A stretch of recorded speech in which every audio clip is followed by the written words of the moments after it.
बिस्मिल्लाहिर्रहमानिर्रहीम। मैं हूं हज़रत जावेद और आज के प्रोग्राम में हमारे मेहमान हैं अदनान अंसारी। अदनान अंसारी का नाम फ़ैशन वर्ल्ड में किसी तारफ़ का मोहताज नहीं, पूरी दुनिया में लोग इनको जानते हैं, इनके काम को, इनके जो कैरियर को।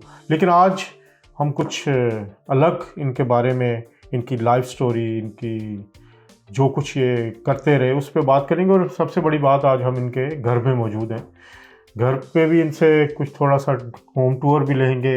ये लंदन के एक मुज़ाफ़ात में एक ऐसी जगह है जो बड़ी पुरसकून सी है। तो अदनान साहब, बहुत शुक्रिया आपके टाइम का, थैंक यू वेरी मच। आपका बहुत बहुत शुक्रिया घर आने का और वक्त निकालने का। अच्छा अदनान साहब, सबसे पहले तो हमें बताएं अदनान अंसारी है कौन, कहाँ पैदा हुए, कहाँ से ताल्लुक़ है? बड़ी दिलचस्प कहानी है मेरी। Basically I am from Hyderabad, जो कि पाकिस्तान सिंध का है एक शहर, one of the biggest cities in Pakistan. मैं वहाँ से हूँ और एक मुतवस्सत तबके से मेरा ताल्लुक़ है, बट वेरी लर्नड फैमिली। ज़्यादातर मेरे जो ददियाल था उनका ताल्लुक़ एजुकेशन से था और जो ननियाल था वो बिज़नेस से थे। It was a good combination. और हम 4 बहन भाई थे और वालिदैन थे। बचपन मेरा बड़ा मुख्तलिफ गुजरा, बिकॉज़ मेरे फादर व्हेन वो इंडिया से जब माइग्रेट करके जैसे लोग आए थे उसमें भी आए थे, तो ही वॉज एन ऑर्फन, उनके माँ बाप नहीं थे। तो लकीली कहें, फॉर्चुनेटली कहें कि वो he brought up by the British missionary. तो वहीं पर ही वो पढ़े, वहीं उन्होंने पढ़ाया कॉन्वेंट में, और हम कॉन्वेंट में ही फिर पढ़ने चले गए, बिकॉज वहाँ जाना, it's a polish school, one of the best schools in Pakistan, and in Sindh it was one of the best school in Hyderabad district और दोस्त काइंड ऑफ, बिकॉज जितने भी आजकल मिनिस्टर्स हैं आपके, नवीद कमर जमान शाह और ये speakers and you know Mirza families and they all are from, मेरे स्कूल के सीनियर्स थे। ठीक है। सो वो था। फिर हमारे अब्बा थोड़े से एंग्लोफाइड थे, क्योंकि रहे गोरों में थे, तो उनका ज़िंदगी का हमारा तर्ज जो था वो भी बहुत डिफरेंट था। आम पाकिस्तानियों वाले से खाने की हद तक तो महदूद थे, लेकिन रहन सहन के मुकाबले में हम थोड़े से मुख्तलिफ थे, ये मैं मानता हूँ। जैसे वीकेंड पे हमें फिल्म सिनेमा पे जाना, सैटरडे संडे को घर की सफाई भी करना, घर में सब हेल्प होती थी, बट एक डिसिप्लिन था। मतलब वो जो स्टाइल यहाँ पे है वो आपने ऑलरेडी पाकिस्तान में अपनाया हुआ था। बिल्कुल था। तो बचपन मेरा बेइंतहा खूबसूरत रहा, बेइंतहा, you know, I really I thoroughly enjoyed it. मुझे ज़िंदगी में सिवाय एक आध अफसोस के बाकी कोई रिग्रेट है नहीं। मैं बड़ा कंटेंट हूँ लाइफ में, बिकॉज एक अच्छा घर चाहिए होता है। माँ बाप ऐसे मिले जिन्होंने तरबियत बहुत अच्छी करी, बाप ने एजुकेशन बहुत अच्छी करवाई। My father was an educationist himself. मुझे मास्टर्स कराया उन्होंने, यू नो 2 मास्टर्स किए हैं मैंने। And my mother was housewife, she was a working lady, but she quit her career and she said कि मैं बच्चों पे ही ध्यान दूंगी। So both of them, you know, उन्होंने बड़ी मेहनत करी। और आपके आज सामने हूँ, या अच्छा हूँ या बुरा हूँ ये तो देखने वाले और आप बताएंगे। बट आई थिंक जहाँ तक मैं अपने आप को जानता हूँ, I am not a bad soul. So बचपन हमारा बड़ा अच्छा गुजरा। बहन भाई में बहुत दोस्ती अभी तक बहुत ज़्यादा है। अल्लाह मियाँ मेरे बड़े भाई को जो गौरी की रहमत नसीब करे, वो भी चले गए, लेकिन हम बहुत ज़्यादा क्लोज हैं। हमें कभी बाहर बहुत ज़्यादा दोस्तों की ज़रूरत पड़ी नहीं। कितने बहन भाई? हम 4 भाई थे, अब तो 3 हैं और 1 बहन है बड़ी। तो बस ये हमारा एक छोटा सा था, और हम एक जॉइंट फैमिली में रहे। बहुत बड़ा घर था, ऊपर हम रहते थे, चित्ता ताया वगैरह रहते थे। सो घर में ही इतने सारे बच्चे थे कि हमें बाहर कभी घूमने की इस तरह की कभी हुई नहीं। यस, ज़ाहिर बात है, उम्र बदलती जाती है, तजर्बे, वक्त बदलता जाता है। We spread out. I move to Karachi when I was very young, when I was I think 20 साल का था मैं, तो कराची चला गया। आई वाज स्टडिंग, और मैं पढ़ा भी रहा था, पढ़ भी रहा था। फिर जब पढ़ाई ख़त्म करी तो I become a fashion designer. जो रिवायत मेरी कंपनी है, वो आज बहुत सारे लोग जो फैशन फ्रेटर्निटी के, they still know me as a designer as well. So I used to design clothes. अच्छा, इसमें अभी आप प्रोफेशनल साइड पे अभी आते हैं। पहले आपकी हो गई, अब अदनान अंसारी साहब आप मूव हो गए कराची जी। तो आपका जो फैशन इंडस्ट्री की तरफ आना, एक तो पहले आपने 2 हादसा था या आपकी चॉइस थी? क्योंकि ये एक बड़ी एक इम्पॉर्टेंट बात होती है कि क्या आपने ये इसे सोचा हुआ था कि मैं फैशन डिज़ाइनर बनूंगा, या फिर आप अपने वालिद की तरह एजुकेशन में जाना चाहते थे? My father wanted me to become an mathematician. मैंने मास्टर्स किया, मैंने बैंक में जॉब करी, then I told my father I can't do it. असल में जेनेटिक हमारा है, we all are very creative. Art के अंदर जो लोगों ने 4-4 साल डिग्री ली भी होती है, मेरे ख्याल से उनका भी आर्ट या स्केचिंग जैसे हम करते हैं उस तरह की है नहीं। मैं पर्सपेक्टिव ड्राइंग्स बनाता हूँ। मेरा बड़ा भाई है जो कि he is Maulana, but he sketch ball pen से स्केचिंग करता है। छोटा भाई है, ही इज अनदर सेम। मेरे घर में बच्चे जो हमारे सिबलिंग्स हैं वो भी सब क्रिएटिव हैं। क्रिएटिव तो मैं था, लेकिन उसमें मेरे बहुत अच्छे दोस्त थे मौजूद अब्बासी, उसने मुझे पता था कि मैं कपड़ों का ओढ़ने पहनने का माँ बाप को बहुत शौक था, तो सारा जोर कपड़ों पे और खुशबू पे होता था। सो वो शायद इन फैमिली में था, तो कोई कपड़े बनाता था तो साथ चले जाते थे, कभी मशवरा दे दिया, ये कर दिया वो कर दिया। I could put things together quite nicely. Education उस पर कुछ था ही नहीं फैशन का पाकिस्तान में। तो 89 की मैं आपको बात बता रहा हूँ। तो उसमें फिर ये हुआ कि जी मेरे दोस्त ने कहा कि जी तुम ये करते हो तो स्केच बनाते हो, देते। स्केच बनाए, फिर एक बड़ा मशहूर मैगज़ीन था उसमें, फैशन कलेक्शन के नाम से, उसमें गए, उन्होंने स्केचेस अप्रूव कर दिए, 9 कपड़े बनाए। और आप सोच नहीं सकते उस ज़माने में मैंने और मेरे दोस्त ने मिल के 10,000 रुपये से कोई 9 जोड़े बनाए थे। अच्छा, 10,000 में 89 में? लेकिन वो भी बड़ी रकम थी उस ज़माने में, 10,000 कम नहीं थे, ठीक ठाक थे, लेकिन सारा पाकिस्तानी मटेरियल, वेरी थॉटली प्रोसेसली डन। ये क्रिएटिव था, आइडिया था, कौन सा जोड़ा किस लोकेशन सारी जहन में रखा हुआ था। शूट हो गया, कपड़े चले गए, वो शूट छपा भी नहीं। फिर मैं मैगज़ीन से फ़ोन आया, उन्होंने कहा कि जी आप कपड़े बेचें, क्योंकि कोई दुकान वाला इंटरेस्टेड है, वो शूट देख के गए। अच्छा। वहाँ से इससे पहले कि हमारे वो कपड़े छपते, हम बेचना शुरू हो गए। ओके। तो बस फिर वो चल फिर मैंने कभी पीछे मुड़ के नहीं देखा। अच्छा, अब एक तो आपका सबसे बड़ा तारुफ है कि आप पाकिस्तान की जो एक इंडस्ट्री है, फैशन इंडस्ट्री को, उसमें बाहर जो सबसे ज़्यादा प्रमोट किया आपने किया है। और जो एक तो सबसे पहले तो बताएं कि जो आपका ब्रांड है रवायत, उसकी बुनियाद कैसे पड़ी, उसका सफ़र क्या है? एक तो आपका सफ़र है जी बिल्कुल वो, लेकिन आपका जो ब्रांड है उसका अंग्रेज़ी का भी सफ़र है और उर्दू का भी सफ़र है। ऐसा हुआ था कि मैं 17 साल पहले जब मैं यहाँ मूव हुआ, मेरी आखिरी जॉब पाकिस्तान में, मैं था पाकिस्तान टेलीविज़न का क्रिएटिव हेड 5 साल। वो छोड़ के, क्योंकि मैं कर चुका था, अपने करियर के टॉप पे था। देन आई मूव्ड हियर कि चलो कुछ नया एक्सप्लोर करते हैं। 2 साल तक तो मैंने कुछ किया नहीं ख़ास, क्योंकि मैं ज़रा रेस्ट कर रहा था, खुद भी रिजुवेनेट कर रहा था। आई वाज थिंकिंग कि क्या करूं। जब तक आपके इंसान को अंदर से गट फीलिंग ना आए ना आपको, मैं थोड़ा सा रिलीजियस भी हूँ, स्पिरिचुअल भी हूँ, तो जब तक वो नहीं होता तो मैंने कुछ नहीं करा। तो इत्तेफाक से पाकिस्तान में पहली बार एक फैशन वीक हुआ, एंड यहाँ पे फिर वो मेट्रो आप देखते हैं, फ्री अखबार होता है, तो मैं अखबार देख रहा था, तो उस हर अखबार पे वही पेज खुला हुआ था, पाकिस्तान फैशन वीक कराची का। तो वहाँ से मुझे आइडिया आया, बाहर आया, मैंने एक दोस्त को फ़ोन करा, मैंने अंग्रेज़ था, और उनसे मैंने कहा कि I have an idea, it would like to come on board and we can do something. और इस वक्त हमारे पास पैसे zero, no money at all.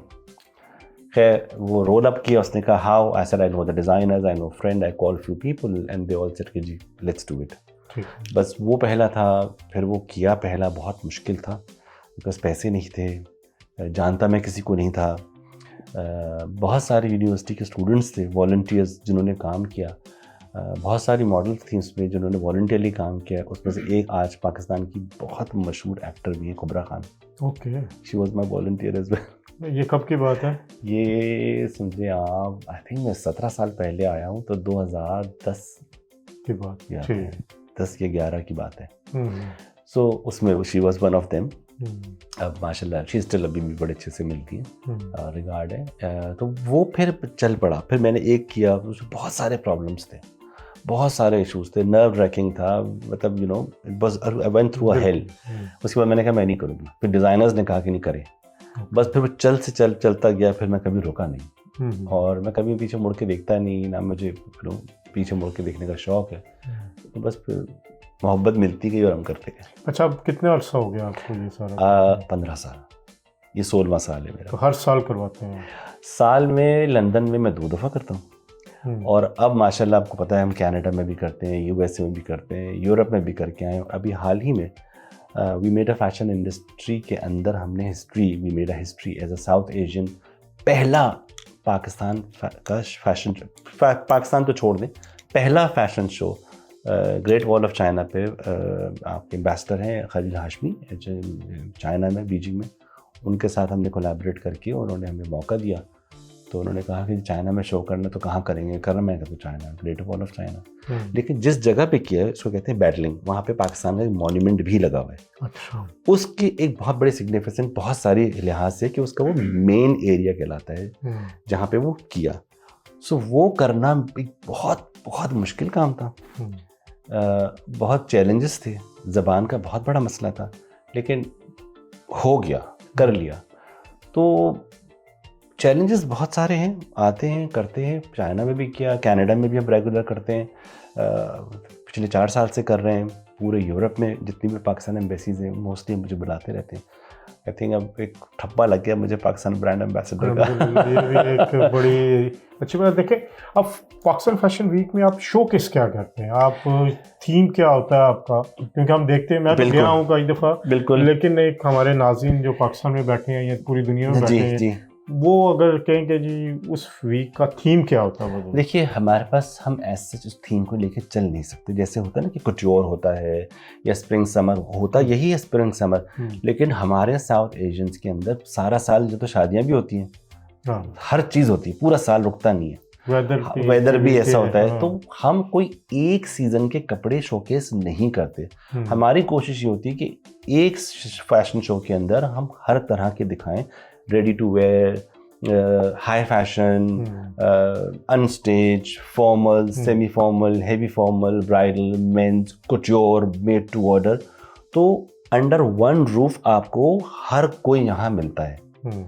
सो उसमें हाँ, हम दिखाते हैं ट्रेंड कि लेटेस्ट ट्रेंड क्या है। हम बहुत ज़्यादा ड्रामेटाइज नहीं करते, हम बहुत रियलिटी टू द लाइफ रखते हैं, ताकि आप इंसान जो देख रहा है ये जो पहनेगा उसे ये पता हो कि जी मैं ये पहन सकता हूँ और मैं कैसा लगूंगा। पाकिस्तान फैशन वीक को यहाँ भी करने का फैशन का एक और भी है कि पाकिस्तानी फैशन जो है ना पूरी दुनिया में बहुत ज़्यादा ग्लोबल हो चुका है। It has boomed a lot. तो उसका ये है कि हमें बड़ा मॉडल्स भी हम ज़्यादा एशियन नहीं रखते, क्योंकि हम चाहते हैं कि वेस्ट के लोगों को पता चले कि जी आप हमारे कपड़े पहनेंगे तो कैसे लगेंगे। ज़रा फिर बहुत एहतियात करनी पड़ती है, because I am representing a country. ठीक है, उसमें म्यूज़िक का भी होता है, उसमें कपड़ों का भी होता है। मैं बहुत ज़्यादा रिवीलिंग कपड़े चीज़ें हम नहीं, बिकॉज हमारा कल्चर है भी नहीं, और जो हमारे कपड़े होते हैं वो उस तरह के हैं भी नहीं। तो अननेसेसरली मैं किसी चीज़ को एग्जिजरेट नहीं करता। या तो कोई कॉन्सेप्ट हो कि एक फ्रीक शो करना है तो ही मैं करता हूँ, वरना हम लेटेस्ट ट्रेंड्स और स्टाइल दिखाते हैं। अल्हम्दुलिल्लाह इस इवेंट पाकिस्तान फैशन वीक शुरू करने से पहले हमारे पड़ोसी मुल्क के कपड़े यहाँ बहुत बिकते थे। ठीक है, अब आई थिंक मैं कोई 1000-1200 से ज़्यादा डिज़ाइनर्स यहाँ लॉन्च कर चुका हूँ पाकिस्तान के 1000-1200। हाँ, क्योंकि हर साल में 2 करते हैं, और उस ज़माने में जब हम शुरू किया था तो 60 से 70 डिज़ाइनर होते थे एक शो पे। अब हमने थोड़ा सा एक्सक्लूसिव कर दिया उसको। सो आप सोचिए कि उसमें से 75% लोग यहाँ बिजनेस कर रहे हैं, तो पाकिस्तानी उतना स्प्रेड हो चुका है। अल्हम्दुलिल्लाह, I think I am one of the Pioneer out of Pakistan who is doing this. And इतनी कंसल्टेंसीज कर रहा हूँ कि मुझे 17-16 साल होने को आ रहे हैं, और मैंने कभी एक सीज़न मिस नहीं करा। ज़्यादा हो गए लेकिन कभी छोड़ा नहीं, क्योंकि पाकिस्तान के फैशन काउंसिल्स वगैरह भी ख़त्म हो चुके हैं, वो काम नहीं कर रहे हैं, शोज़ नहीं कर रहे हैं। But I am still doing very regularly, and हर बार नए ब्रांड्स आते हैं, नए लोग आते हैं, और ये सिलसिला चल रहा है। अच्छा, आपके पास जो अभी आपने ब्रांड्स की बात की, तो इस वक्त यूके की मार्केट या यूरोप की मार्केट में आप क्या ट्रेंड देख रहे हैं कि जो पाकिस्तानी डिज़ाइनर हैं, सारी बात है यहाँ पे इंडिया से भी बहुत बड़ी एक मार्केट है, बिल्कुल, बल्कि पाकिस्तान से ज़्यादा लोग हैं, और वो पाकिस्तान के जो डिज़ाइनर्स हैं उनके वो कपड़े पहनते हैं बहुत शौक से। तो वो पाकिस्तानी जो इस वक्त फैशन इंडस्ट्री या पाकिस्तानी मार्केट का क्या यहाँ पे स्कोप है? देखिए, पाकिस्तानी कपड़े जिस हिसाब से यहाँ, क्योंकि ज़्यादातर पाकिस्तानी तो चले पाकिस्तान से ले लेते हैं, लेकिन जो इंडियंस, बांग्लादेश और दूसरी और साउथ एशियन कंट्रीज़ के लोग हैं, they love Pakistan. Pakistani fabric and cotton and embroideries are much better, way ahead difference from rest of the world. हमारा काम, हमारे आर्टिजन्स, हमारा हर चीज़ बहुत डिफरेंट है। बहुत ज़्यादा डिमांड है, लोग 2-4 घंटों में भी सोल्ड आउट हो जाते हैं। इतनी ज़्यादा है, देखिए पूरी फैशन इंडस्ट्री पे पाकिस्तान का इतना इन्फ्लुएंस है कि अगर आप अभी डॉल्चे गबाना की या गुची की या बोटेगा की, बड़े बड़े मैं ब्रांड्स के नाम ले रहा हूँ, तो उन्होंने हैरम पैंट्स निकाल ली। वो हैरम पैंट्स कहते हैं, वो है शलवार जैसी। सो इंस्पिरेशन है। शनेल चप्पल आ गई है, पेशावरी चप्पल। पॉल स्मिथ ने देखे पेशावरी चप्पल को निकाल लिया कि वो 300 पाउंड की, वहाँ 300 रुपए की मिलती है। सो हमारा फैशन बहुत ज़्यादा इन्फ्लुएंस कर गया है। Pakistani fashion has made a big wave in the fashion industry all over the world. Chanel की 2015 की एक कलेक्शन थी जिसमें पूरा चिकनकारी जो शेडो वर्क इन मुल्तान का होता है उससे इंस्पायर्ड था, तो उनकी पूरी कलेक्शन आई है। सो हम बहुत ज़्यादा आगे जा चुके हैं। हमारा सिर्फ अलमिया ये है कि हम अभी तक अपने आप को पहचान नहीं सके, मार्केट नहीं कर पाए, एक रैट रेस में लग जाते हैं, जिसे कहते हैं ना कि चूहे बिल्ली की दौड़ में लग जाते हैं, इंडिविजुअलिटी ख़त्म कर जाते हैं। डिज़ाइनर्स आते हैं, हम उन्हें भी समझाते हैं, इनको लेकर आते हैं कि अब एक दूसरे से हम कोशिश ही करते हैं कि मुख्तलिफ हों, क्योंकि इतना कंपटीशन है, everybody has become a designer. And हमें भी थोड़ा सा एहतियात करनी पड़ती है, कौन सा ब्रांड आ रहा है, क्या लेकर आ रहा है, क्या प्राइस मार्जिन है, क्योंकि इन्फ्लेशन देखें पूरी दुनिया में। So we have to be really careful कि जो हमारा जो बायर है वो क्या लेगा और किसी क्या रेंज है। जो चीज़ मैं ख़रीद सकता हूँ ना, फिर मैं वही लेकर आऊँगा। तो मैं नहीं ख़रीद सकता तो मैं फ़ायदा कुछ नहीं है। अब आप ये बताइए कि जो इस वक्त जो आपके पास अभी फैशन वीक अब हो रहा है आपका 29 एंड 31 जी, कितने डिज़ाइनर्स आ रहे हैं और कितना आपका इसमें बहुत रोक टोक थोड़ा सा वो एक हमें उसका बैकग्राउंड दे दें इसका। ये 2 दिन का इवेंट है पाकिस्तान फैशन। 29 को फैशन शो है, एक बहुत एक्सक्लूसिव सा, जिसमें 15 से 16 डिज़ाइनर्स हैं। और 31 तारीख को एग्जीबिशन है, it's free to all, Marriott hotel के अंदर ऑक्सफोर्ड स्ट्रीट पे, सुबह 11 बजे से रात 8 बजे तक। उसके अंदर हमारे पास 32 ब्रांड्स हैं। They are top brand of Pakistan who are making good business all over the world already. उनका अपना नाम है, उनकी अपनी स्टैंडिंग है। सो अल्हम्दुलिल्लाह वो है, उसमें उनसे आप आके मिलें, डिज़ाइनर से कपड़े भी लेते हैं, आप उनसे ऑर्डर भी करते हैं, आप उनके पास अपने ब्राइडल्स वगैरह का जो भी सीज़न आ रहा है, क्योंकि ये है रमज़ान का भी, ईद का भी सीज़न है, रमज़ान का भी, उसके बाद शादियाँ आएंगी, फिर यहाँ पे बहुत सारे गैर मुल्की त्यौहार होते हैं, Holi, Diwali, Navratri, lot of things. तो उसके लिए समर आ जाता है। हाँ, समझ। तो ये आप समझिए बिल्कुल फॉर 7-8 मंथ्स तक के लिए वो हम एक विंडो दे रहे हैं लोगों को शॉपिंग करने की। तो ये thanks to the ambassador Pakistan high commission, his excellency has been really kind, they are supporting us a lot. Doctor Faisal साहब, उनका बेइंतहा शुक्रगुजार हूँ कि उन्होंने हमें बहुत ज़्यादा सपोर्ट किया इसके। और ऑनेस्टली स्पीकिंग उनकी सपोर्ट ना होती तो हम शायद इतना इसको और इतना एनलार्ज ना करते, क्योंकि पहले हम और एक्सक्लूसिव कर रहे थे, जब वो आए तो हमने इसको और बड़ा कर दिया। अच्छा, ये एक तो बताइए कि जो फैशन शो हो रहा है उसमें कौन कौन सी आपका ब्रांड होंगे, और दूसरा जो पाकिस्तान के कई एक्टर एक्ट्रेसेस मॉडल्स आपके साथ बड़ी देर से काम कर रही हैं, तो आप बताएं किस किस के साथ काम किया है? भाई इस वक्त मैं बताना कि कितने डिज़ाइनर्स होंगे ये बड़ा मुश्किल होगा, बिकॉज 15 नाम है, मुझे जहन में तो याद है नहीं। 2-4 बड़े हाशमी है, द पिंक ट्री है, फिर आगा नूर है, आफिया है, मखमल है, अनस हार शकील है, अनस, ये वो हैं जो हमारे साथ काम करते आए हैं काफ़ी अर्से से। ये फैशन शो में होंगे? ये फैशन शो में होंगे।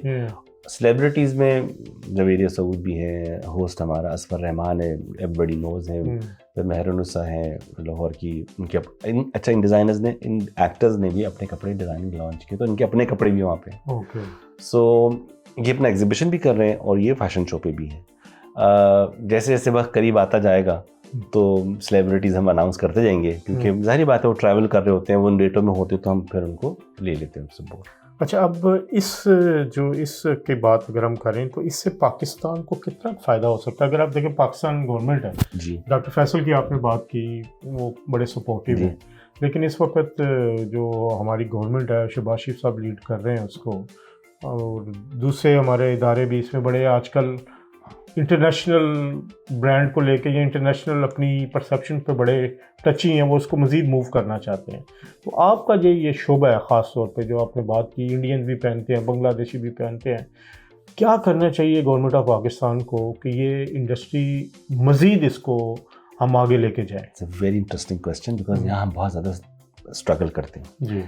चीज़ों को आसान कर देगा पाकिस्तानी हुकूमत जो भी है, अगर मईशत को आसान कर दे, इंपोर्ट और एक्सपोर्ट को आसान कर दे, तो हमारे लिए बहुत सारे रास्ते खुल जाएंगे। देखिए अभी भी सारी सूटकेस ट्रेडिंग हो रही है, लीगल तो पेपर पे कुछ होता ही नहीं है। I am B very honest, मैं ये सबको पता है, तो कुछ भी बात नहीं है। अगर इसको प्रॉपर चैनल पे लेके चलें, क्योंकि अगर वहाँ से यहाँ का सामान आना, यहाँ से वहाँ जाता है तो डरते हैं कि टैक्स पड़ जाएगा, यहाँ से आता है, ठीक है टैक्स पे करें, but there has to be a limitation to it. उसको लीगलाइज करें, उसको चैनलाइज करें, पोर्टल्स खोलें जहाँ पे लोग अपनी ई कॉमर्स को इम्प्रूव करें, उसको लीगलाइज करें। आप सोच नहीं सकते कि जितने बड़े हम एग्जीबिशन करते हैं, मैं बताऊंगा, अगर आप हैरान होंगे, एक एक डिज़ाइनर 8 घंटे के अंदर अगर वो 40,000 पाउंड कमा के जा रहा है, 50,000 60,000, तो आप सोचे कितनी बड़ी फॉरेन एक्सचेंज आपके पास आ रही है और जा रही है, बिजनेस कितना ट्रेड हो रहा है। ये तो उस 8 घंटे में उसने कमाया। अब वो अगर साल में बेचेगा करेगा तो कितना बड़ा होगा, और लोग कर रहे हैं, रिटर्निंग कस्टमर आएगा उसका। एग्जैक्टली। और अभी भी डिज़ाइनर्स बाहर काम कर रहे हैं, लेकिन इनडायरेक्टली करते हैं। सामान इधर जाता है, सामान उधर जाता है, हमें जहाँ सामान लाने में प्रॉब्लम होता है, लेकिन हम फिर भी कर रहे हैं। वो तो हमारी हिम्मत है, और ऑनेस्टली स्पीकिंग एम्बेसी का भी हमारे साथ बहुत ज़्यादा ताउन होता है, बिकॉज उन्हें पता है कि हम जेन्युइनली काम कर रहे हैं और हम बहुत दिल से काम करते हैं। सो ये डेफिनेटली पाकिस्तानी हुकूमत को उसके बारे में सोचना पड़ेगा कि इसका क्या हल निकाला जाए। मैं छोटी सी मिसाल देता हूँ कि बैंकों में अगर पैसा है तो उसमें भी परेशानी है, नहीं है तो उसमें भी परेशानी है। तो फिर जो काम करने वाला है, या तो अपने बैंक को पकड़ के बैठ जाए या वो काम कर ले। सो बहुत सारे चैलेंजेस पाकिस्तान में इस तरह के हैं। देखिए अब यहाँ पे हैं, आप स्टोर में गए, सामान खरीदा, आया चला गया, लेकर आप आ गए, एक रिटर्न पॉलिसी है। हमारे तो रिटर्न पॉलिसी भी नहीं है पाकिस्तान में। सो ये बहुत सारी चीज़ें यहाँ इसलिए है कि इतना बिकता है तो लोगों को नुकसान नहीं होता अगर एक आध पीस चला जाए। पाकिस्तान में ये चीज़ें नहीं है, भेजने करने में ही पूरा हो जाता है इंसान। अच्छा, अब आते हैं हम आपके जो आर्ट का, बहुत हमने आपके घर में भी देखा, भी दोबारा टूर भी करते हैं, तो ये आर्ट का जो आप कलेक्शन भी करते हैं, तो कुछ बताएंगे अपनी इससे बारे में? मैं असल में मेरा ताल्लुक जो है आर्ट से ही है, क्योंकि मैं by profession art director and production designer रहा हूँ सारी ज़िंदगी। सो हमेशा आर्ट से मैं बड़ा, नेचर से, आर्ट से बड़ा करीब रहा हूँ। और आर्ट एक ऐसी चीज़ है जो आपको ज़िंदा रखती है। देखिए इसकी, ये आप एसेट्स भी होते हैं आपके, इनकी प्राइस भी बढ़ती रहती है। बजाय लोग गोल्ड खरीदते हैं, करते हैं, आप आर्ट खरीदे रखें, जितना पुराना तो जाता है उतना महंगा होता चला जाता है। लेकिन मैंने उस नियत से लिया नहीं, मुझे अच्छी जो चीज़ लगती है, जो दिल को भाती है, या मेरे समझ में आती है, या मुझे समझ लगता है कि मुझे किसी को सपोर्ट करना चाहिए, तो मैं आर्ट खरीदता हूँ।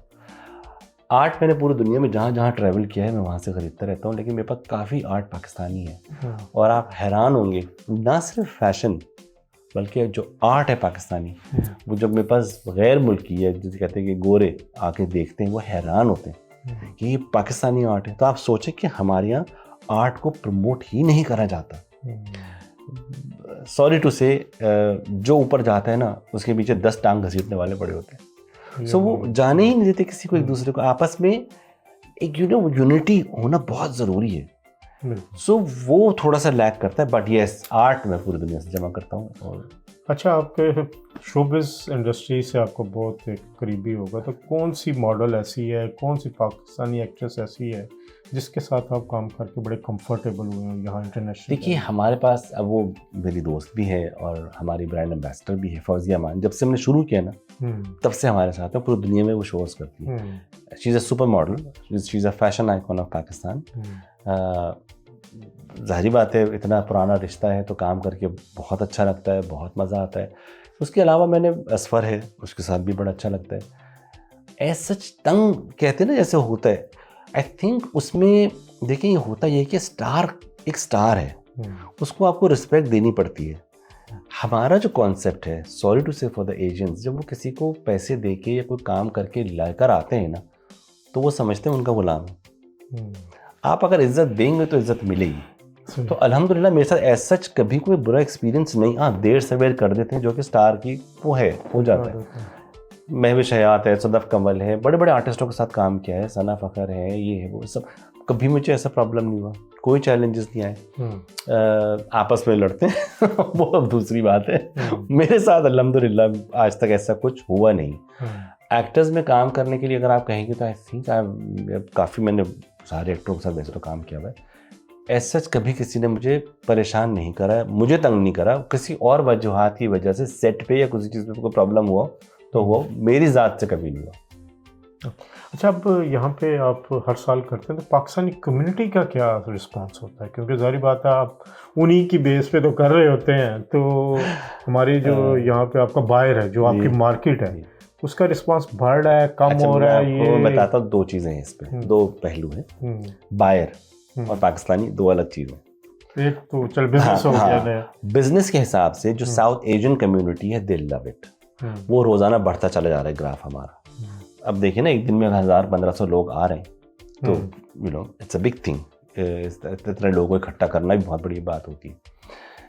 पाकिस्तानी कम्युनिटी का जहाँ तक ताल्लुक है, आई थिंक वो भी इंटरेस्टेड हैं, सपोर्ट करते हैं, इतना नहीं करते जितना उन्हें करना चाहिए। ठीक है ना?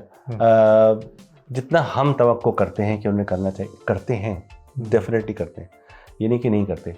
लेकिन मेरे ख्याल से शायद वो पाकिस्तान जाते हैं, चीज़ें ले आते हैं, उन्हें है तो इसलिए इतना ज़्यादा शौक़ नहीं, लेकिन आते हैं, ये नहीं कि नहीं आते, सपोर्ट नहीं करते, लेकिन उस लिहाज से वो आह और चाह, वो भाग दौड़ उनमें नहीं होती जो दूसरों में होती। उनके पास अल्टरनेटिव है, उनके पास एक्सेस है ना, वो फ़ोन करते हैं, घर से मंगा लेते हैं। यहाँ पे जो नहीं है, जो नहीं जा सकते, वो आते हैं भाग के।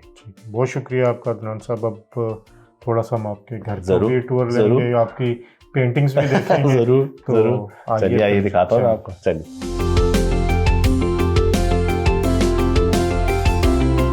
जी, अदनान अंसारी साहब के साथ बड़ी तफसीली गुफ्तगू हुई, और अब हम थोड़ा सा इनका जो आर्ट कलेक्शन है, कुछ इनकी पिक्चर्स हैं, उन पर बात करेंगे। अदनान साहब, ये पिक्चर्स की जरा, ये बस मेरे कुछ फैमिली फ्रेंड्स हैं, मेरे पेरेंट्स के भी दोस्त हैं, ये मेरे पेरेंट्स हैं, तो मेरी वालदा है।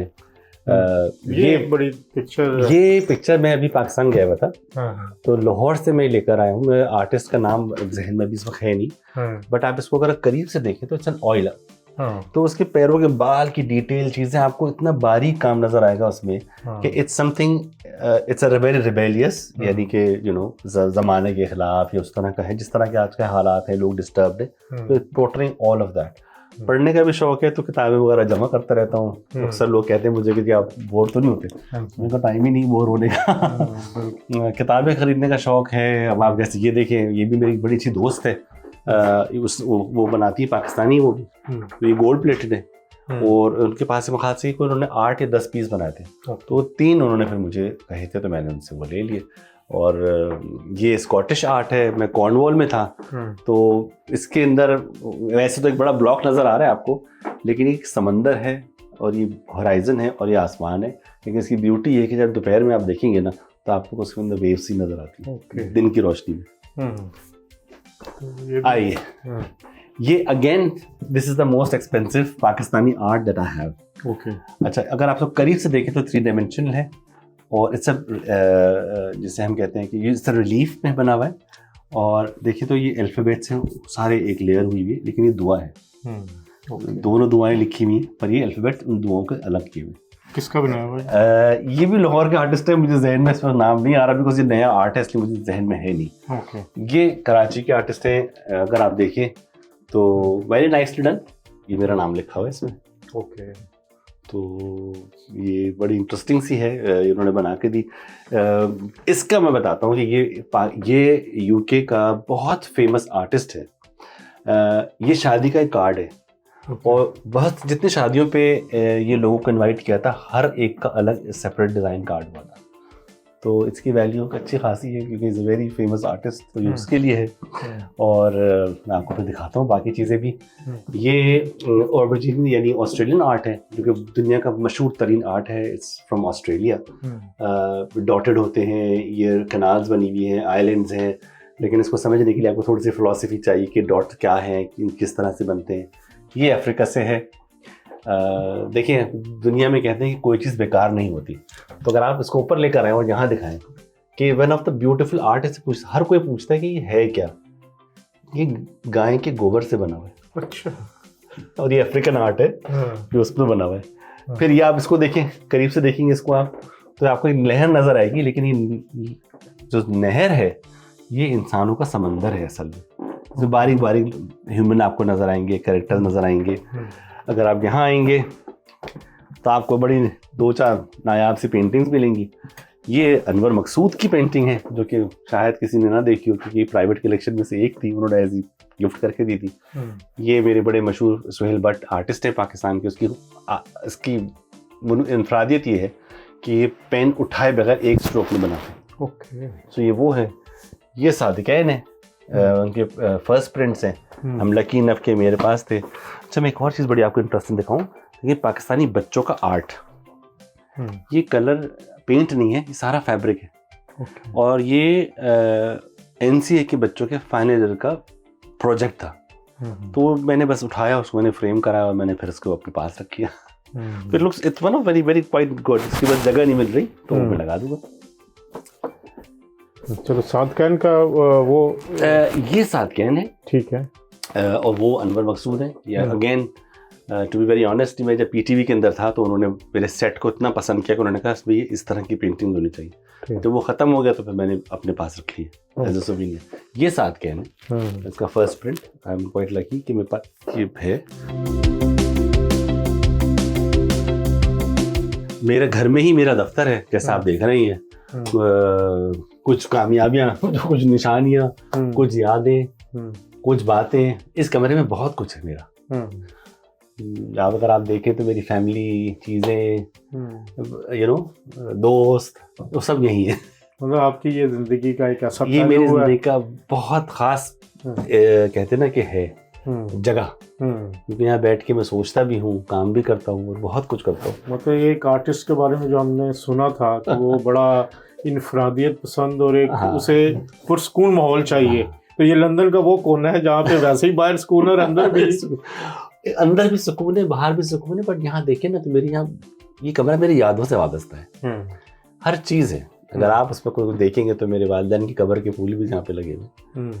तो बहुत सारी चीज़ें हैं इसमें, दोस्तों की छोटी छोटी दी हुई चीज़ें भी हैं जो मैं वक्तन फ़वक्तन कभी हो, कोई जिंदा हैं, कुछ गुजर गए, वो यादगार रहती है इनकी।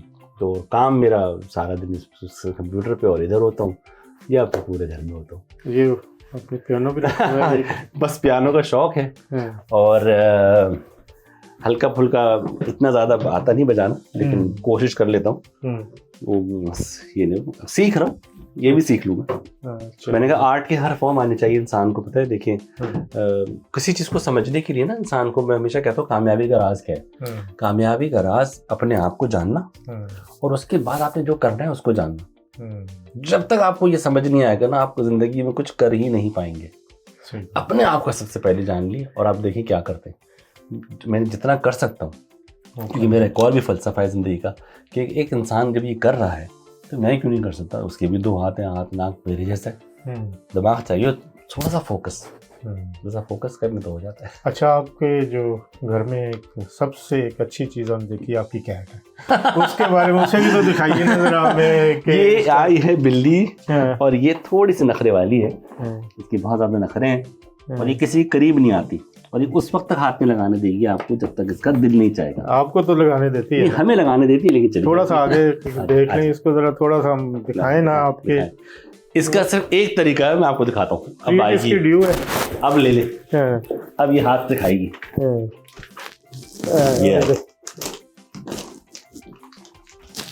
अब ये हाथ से खाएगी। इसका नाम क्या है?